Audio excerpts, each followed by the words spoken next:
Hello guys! Welcome po dito sa Boston, Massachusetts. Ngayon ay bibisitahin natin ang isa sa mga pinakakilalang lugar sa lungsod, ang Cheers Beacon Hill. Matatagpuan ito sa makasaysayang distrito ng Beacon Hill, isang lugar na kilala sa mga lumang gusali, brick sidewalks at klasikong kagandahan ng Boston.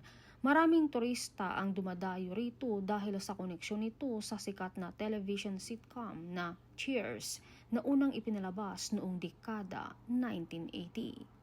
Bagamat ang interior na nakikita sa TV ay ginawa sa isang estudyo sa Hollywood, ang gusaling ito sa Boston ang naging inspirasyon ng bar na nakilala sa buong mundo. Dahil dito, naging mahalagang destinasyon ito para sa mga tagahanga ng palabas at maging sa mga gustong maranasan ang isang bahagi ng kasaysayan ng lungsod.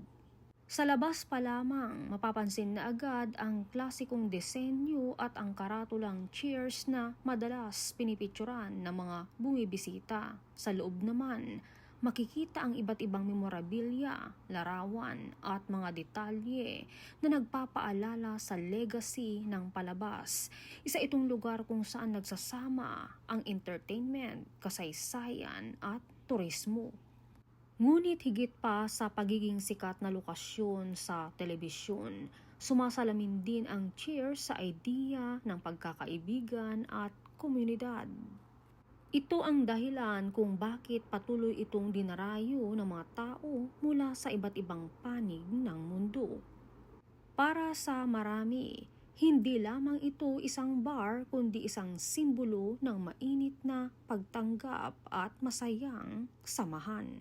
Kaya kung mapapadpad kayo dito sa Boston, isa ito sa mga lugar na pwedeng idagdag sa inyong pupuntahan. At iyan ang ating munting pagbisita sa iconic na Cheers dito sa Boston, Massachusetts.